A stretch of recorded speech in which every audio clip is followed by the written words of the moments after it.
नमस्कार, आप देख रहे हैं आज तक और मैं हूं आपके साथ निशांत चतुर्वेदी। अंदर ही अंदर सुलग रहा आम आदमी पार्टी का झगड़ा अब सरेआम हो चुका है। पार्टी की प्रतिष्ठा के चलते जिस टकराव पर अब तक पर्दा टंगा था वो बेपर्दा हो चुका है। पार्टी के दो बड़े चेहरे योगेंद्र यादव और प्रशांत भूषण को पीएसी से बेदखल कर दिया गया है, लेकिन अब एक नया खुलासा हुआ है जिसके मुताबिक इस झगड़े की जमीन जो करीब 9 महीने पहले ही तैयार हो गई थी, वो भी इतनी कि खुद केजरीवाल को फूट फूट कर रोना पड़ा। अरविंद का इस्तीफा राष्ट्रीय कार्यकारिणी ने नामंजूर कर दिया और दिल्ली और देश के लोगों ने जो उम्मीद पार्टी से लगाई है उन्हें वो पूरा करेगी। किसी भी व्यक्तिगत बात के कारण या किसी भी व्यक्तिगत मतभेद के कारण कोई एक दूसरे से अलग नहीं है। सब एक दूसरे में आस्था व्यक्त करते हुए पार्टी को आगे ले जाने का संकल्प पूरा करें। ये आम आदमी पार्टी के अंदरूनी झगड़े का क्लाइमैक्स है।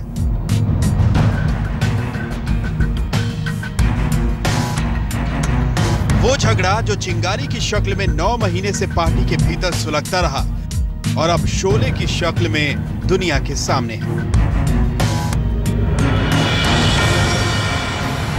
इस शोले ने किस कदर आम आदमी पार्टी की एकजुटता को स्वाहा कर दिया है, इसकी बानगी देखिए। कुमार विश्वास प्रशांत भूषण और योगेंद्र यादव को मर्यादा की लक्ष्मण रेखा बता रहे हैं। दोनों को राजनीतिक मामलों की समिति से बाहर कर दिया गया है और दोनों यानी योगेंद्र और प्रशांत पार्टी के भीतर संवादहीनता का मुद्दा उछाल रहे हैं। राष्ट्रीय कार्यकारिणी ने बस ये तय किया है कि मैं और योगेंद्र यादव अभी पीएसी के मेंबर नहीं रहेंगे।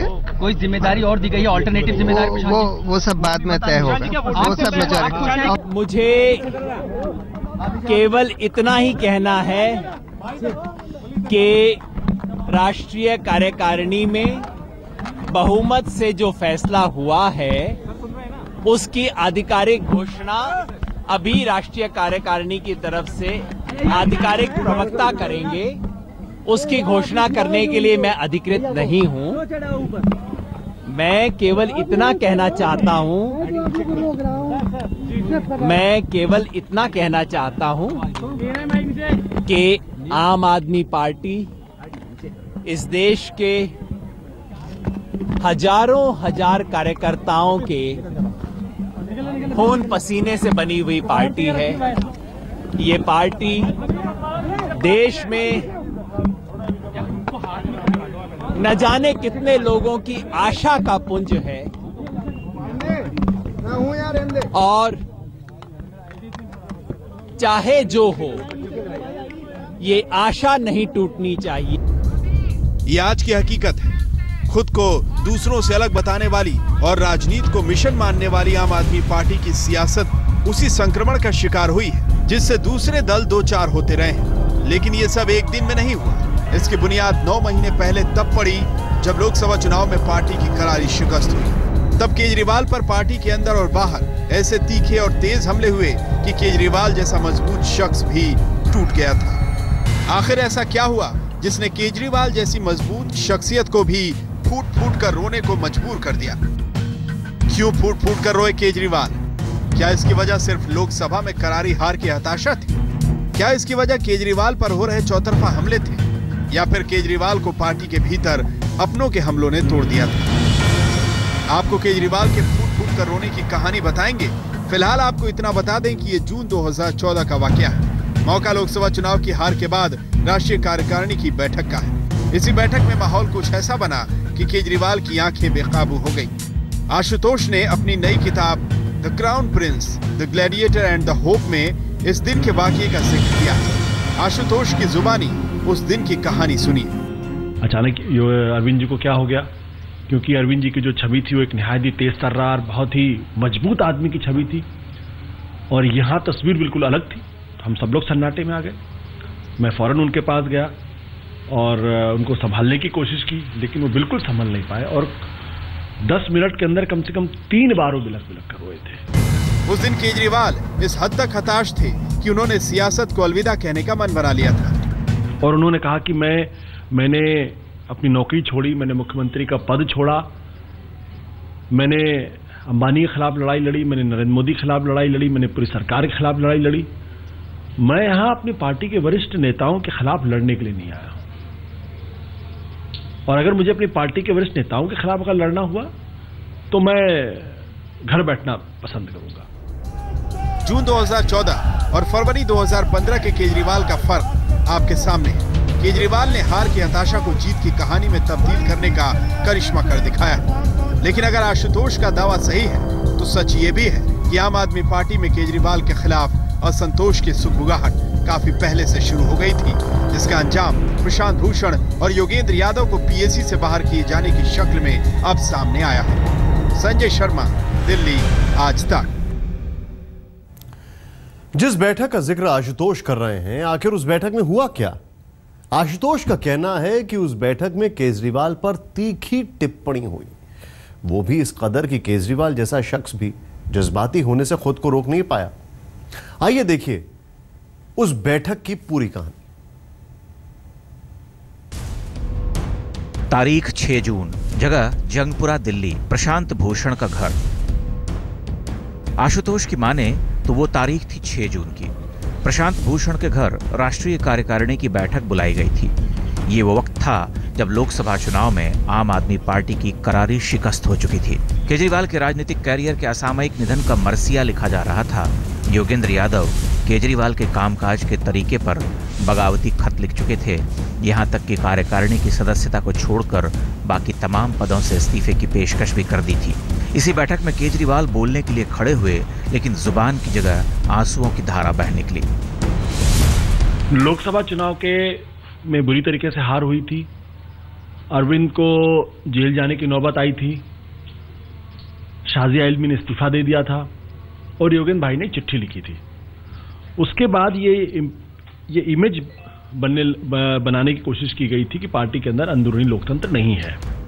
आशुतोष की किताब की माने तो अरविंद केजरीवाल के सब्र का बांध तब टूट गया जब अंजलि दमानिया ने उनसे टीवी चैनल पर चल रही बहस का जिक्र किया। बहस इस मुद्दे पर केंद्रित थी कि कैसे केजरीवाल ने आम आदमी पार्टी को बर्बाद कर डाला। केजरीवाल को यूं फूट फूट कर रोता देख पूरी कार्यकारिणी सकते में आ गई।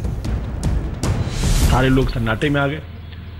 अचानक अरविंद जी को क्या हो गया, क्योंकि अरविंद जी की जो छवि थी वो एक निहायत ही तेज तर्रार, बहुत ही मजबूत आदमी की छवि थी, और यहाँ तस्वीर बिल्कुल अलग थी। हम सब लोग सन्नाटे में आ गए। किताब के मुताबिक केजरीवाल को फपकता देख आशुतोष और अंजलि दमानिया दौड़कर उनके पास पहुंचे।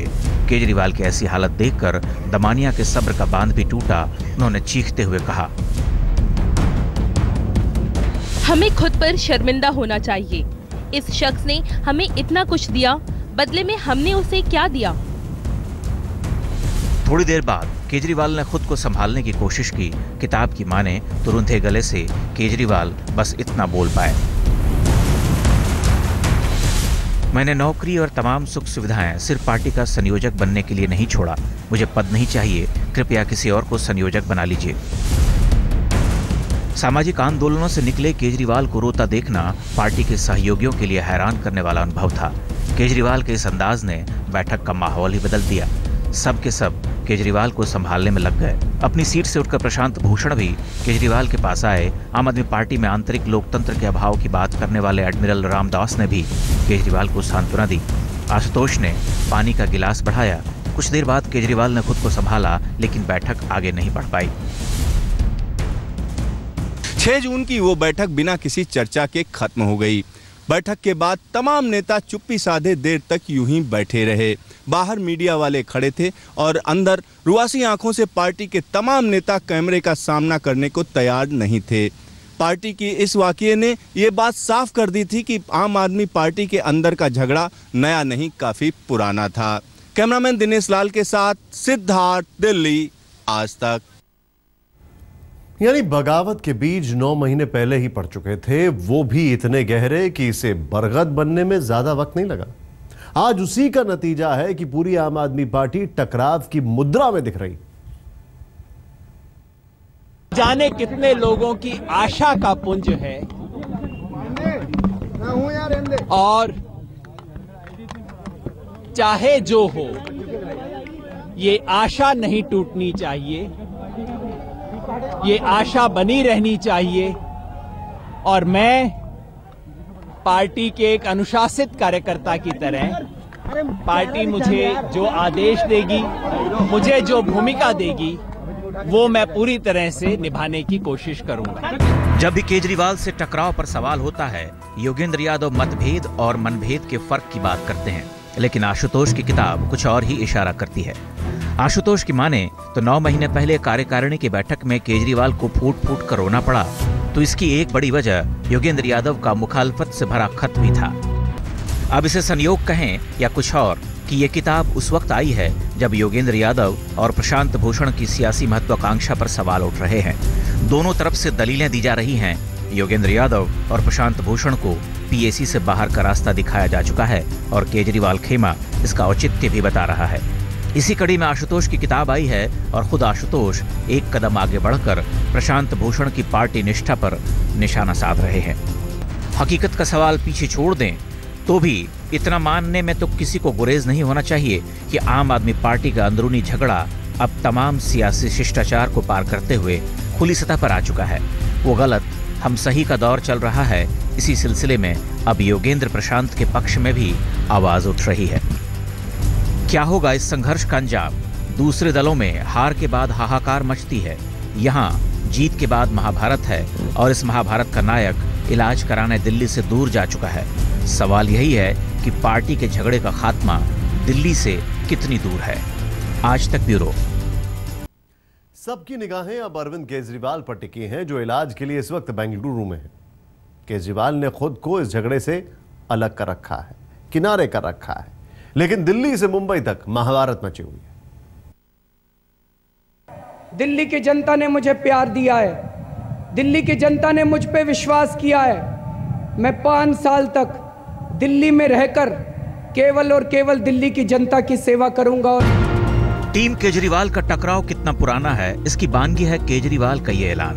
दिल्ली जीतने के साथ ही केजरीवाल ने यह भी साफ कर दिया कि दिल्ली की सीमा के बाहर उन्हें कोई संभावना नहीं दिखती। ये ऐलान योगेंद्र यादव की उस लाइन के खिलाफ है जिसमें पार्टी को पूरे देश में फैलाने का इरादा है। अब योगेंद्र यादव को केजरीवाल के विश्वास पात्र अनुशासन की सीमा दिखा रहे हैं। मैंने पहले भी आपसे कहा है कि किसी भी परिवार में, किसी भी संगठन में एक न्यूनतम अनुशासन की आवश्यकता है। स्वराज का मतलब ये नहीं है कि आप कभी भी चौराहे पे खड़े होकर कहीं भी कोई भी प्रलाप प्रारंभ कर दें, उसे स्वराज की अवधारणा में माना जाए। तो मेरा पार्टी के कार्यकर्ताओं से भी, पदाधिकारियों से और सभी मित्रों से अनुरोध है कि हर संगठन का एक न्यूनतम अनुशासन होता है, उसकी पालना करें। खतरा सिर्फ दिल्ली तक नहीं है, राजस्थान और मुंबई में भी पार्टी अंदरूनी झगड़े की मुश्किल झेल रही है। मयंक गांधी ब्लॉग लिख रहे हैं, पार्टी के फैसले पर सवाल उठा रहे हैं। ये भी कहा जा रहा है कि अगली बार मयंक गांधी की छुट्टी हो सकती है। जिस आग पर रेत डालने की 9 महीने से कोशिश हो रही थी, वो अब धधकने लगी है। खुद आशुतोष भी कहते हैं कि दिल्ली चुनाव तक केजरीवाल को छूट देने पर सहमति बनी थी। वो समय सीमा शायद खत्म हो गई है, इसलिए अंदरूनी संघर्ष का नया सिलसिला भी शुरू हो गया है। आज तक ब्यूरो। तो बड़ा सवाल यह खड़ा होता है कि अनुशासन के नाम पर कहीं तानाशाही तो नहीं हो रही, और आंतरिक लोकतंत्र के नाम पर जो लोग सवाल खड़े कर रहे हैं वो कहीं मर्यादाओं को तो नहीं लांघ रहे। हमारी इस खास पेशकश में बस इतना ही। आप देखते रहिए आज तक।